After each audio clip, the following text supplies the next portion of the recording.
Class में आपका स्वागत है। हम आज बिहारी के नीति संबंधी दोहों को पढ़ेंगे। बिहारी लाल एक ऐसे कवि हैं जिन्होंने केवल एक रचना की है, वह है बिहारी सतसई।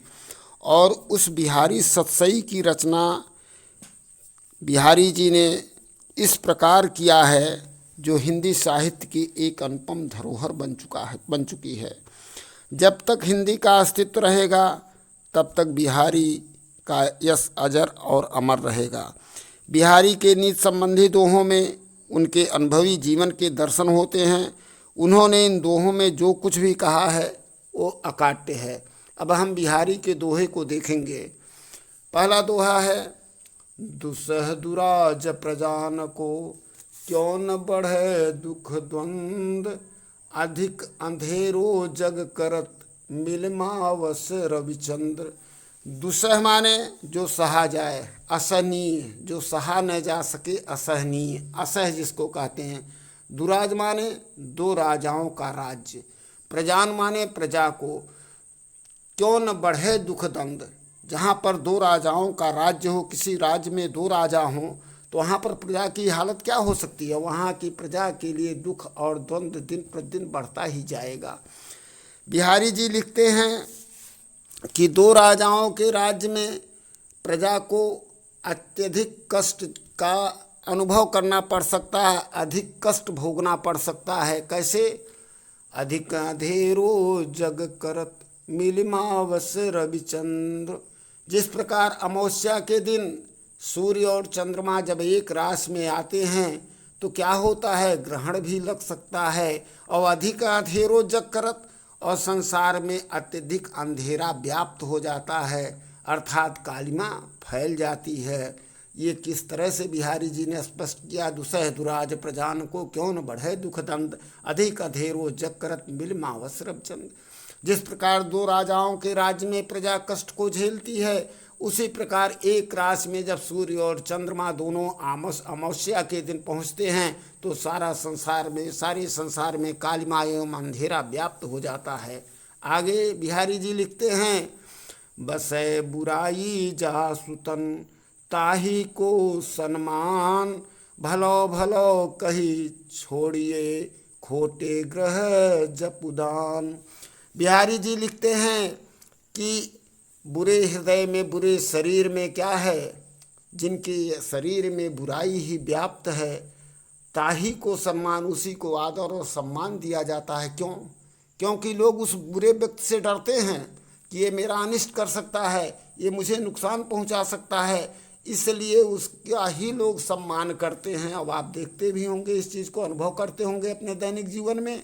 लेकिन आगे क्या है, भलो भलो कहीं छोड़िए। जो भला व्यक्ति है उसे क्या कहते हैं, अरे बहुत भला व्यक्ति है, भला भला कह उसको लोग त्याग देते हैं, छोड़ देते हैं। और खोटो ग्रह जपुदान, खोटे ग्रह, अनिष्ट ग्रह जो होते हैं उसको कैसे शांत करते हैं, जप के द्वारा, दान के द्वारा उसे शांत करने का प्रयास करते हैं। लेकिन जो भला है उसे भला भला कह के, अच्छा अच्छा कह कर उसका परित्याग करते हैं।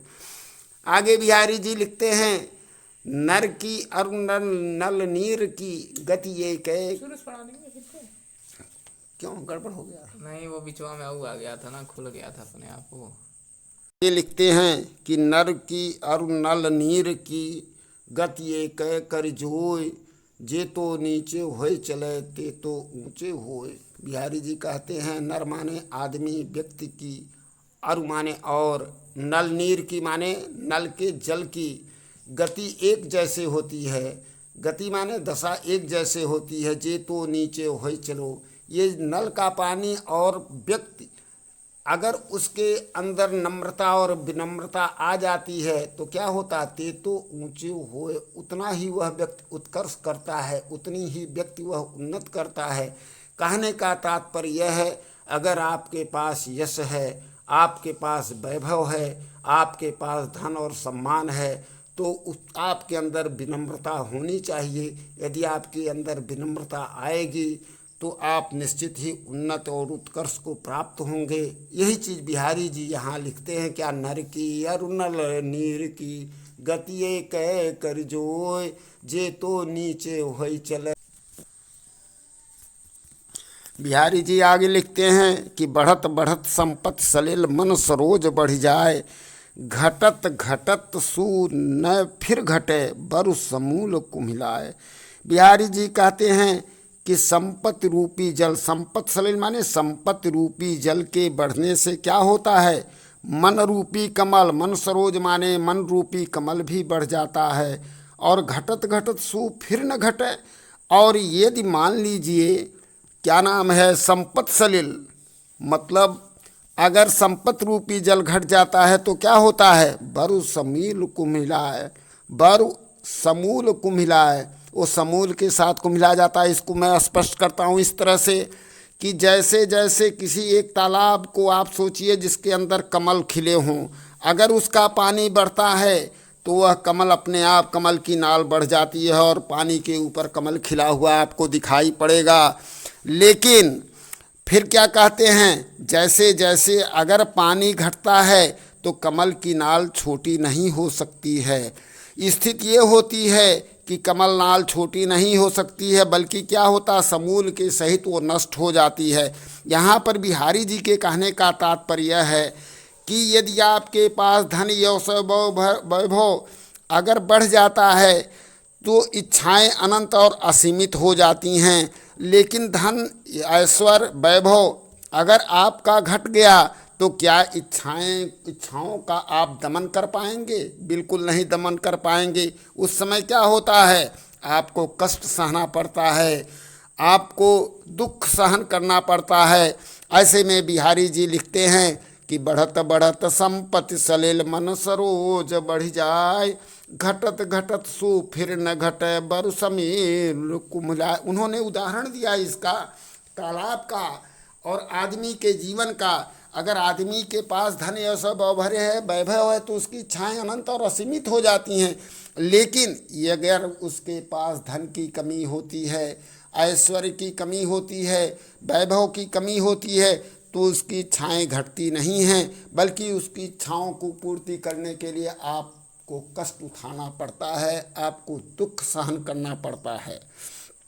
जो चाहत चटक न घटे मैली होई नमित, रज राजुस न छुड़ाई तो नेह चीकने चित्त।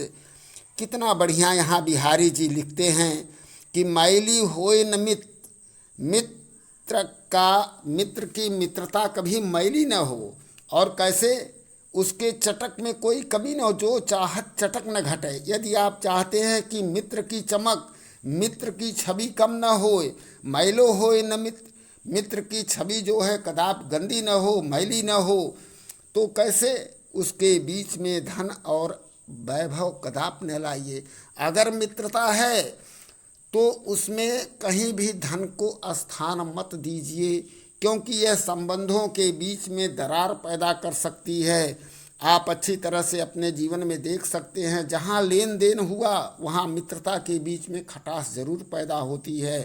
कहते हैं रज राजुस न छुड़ाई तो नेह चीकनो चित्त। कहते हैं जिस प्रकार से तेल से लिपटी हुई किसी वस्तु को अगर धूल में रख दो तो वो धूल से लिपट जाएगी, उसी प्रकार से यदि धन उस बीच में आ गया, अगर पैसा उस बीच में आ गया तो निश्चित रूप से मित्रता में खटास आएगी। बुरो बुराई जो तजय तो चित्त खरो डरात, ज्यों निष्कलंक मयंकलक गने लोग उत्पात। बुराई जो तजय, अगर वो दुष्ट प्रवृत्ति का व्यक्ति है और सहसा माने एकाएक बुराई को त्याग देता है तो चित्त खरो डरात, तो सीधा साधा व्यक्ति क्या करता है, उससे डरने लगता है कि अरे भाई इसके अंदर ऐसा परिवर्तन कैसे हो गया, और एकाएक परिवर्तन हो गया, इसका मतलब इसमें कहीं कुछ है गड़बड़। कैसे, ज्यों निष्कलंक मयंकलक गने लोग उत्पात। जिस प्रकार चंद्रमा को निष्कलंक देख करके, मयंक मीन्स चंद्रमा, लख माने देख करके, निष्कलंक माने बिना कलंक का, अगर आप बिना कलंक के चंद्रमा को देखेंगे तो आप यही कहेंगे लगता है कोई प्राकृतिक आपदा आने वाली है, कोई अमंगल होने वाला है। उसी प्रकार से यदि दुष्ट व्यक्ति अपनी दुष्टता को सहसा त्याग देता है तो समझिए कहीं न कहीं कोई खतरा अवश्य है। ये बिहारी जी लिखते हैं। आगे बिहारी जी का एक और है पद, स्वार्थ सुकृत न श्रम वृथा, देखी विहंग विचार, बाज पराये पान पर, तू पच्छिन न मार। यहाँ पर देखिए दो चीज़ें हैं। बिहारी जी उनके आश्रयदाता कवि थे, किसके? राजा जयसिंह के। राजा जयसिंह कौन थे? राजा जयसिंह औरंगजेब के दरबार में एक सिपह सालार की हैसियत से रहा करते थे। इसमें देखिए बाज शब्द जो है उनके लिए भी आया है और यहाँ पर बिहारी जी ने उनको सतर्क किया है, किसको? राजा जयसिंह को, कि आप सतर्क हो जाइए, आप किसी के हाथ की कठपुतली न बनिए। बाज के माध्यम से उन्होंने इस चीज़ को इंगित किया है कि बाज को कहते हैं, बाज माने एक पक्षी है जो शिकारी है, जो शिकार को करता है, लेकिन वो पराये पान दूसरे के हाथ में पड़ गया है। बाज पक्षी दूसरे के हाथ में पड़ गया है और तू पच्छिन न मार, और वह पक्षियों को मार करके क्या करता है? शिकारी को दे देता है। फिर उसमें उसका कोई स्वार्थ नहीं होता है, उसको कोई पुण्य भी नहीं प्राप्त होता है, उसका श्रम भी बेकार चला जाता है। देख विहंग विचार, अय पक्षी इसको विचार करके देखो, इसको तुम ध्यान दो। उसी प्रकार से राजा जयसिंह को सतर्क करते हुए बिहारी जी कहते हैं कि हे राजन, जिस प्रकार से तुम औरंगजेब की कठपुतली बन करके हिंदू राजाओं के ऊपर आक्रमण करते हो, उनका वध करते हो, उनका संहार करते हो, उससे तुम्हें क्या मिलता है? तुम्हारा क्या स्वार्थ सिद्ध होता है? तुम्हारे कौन से पुण्य प्राप्त होते हैं? तुम्हारा सारा श्रम वृथा चला जाता है, बेकार चला जाता है।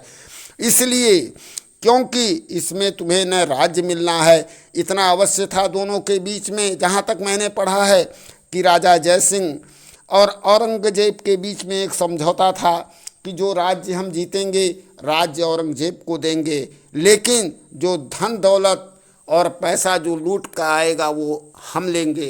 इस तरह से बिहारी जी ने जयसिंह को भी सतर्क किया और बाज पक्षी का उदाहरण दे करके यह चीज़ बताने की चेष्टा की है।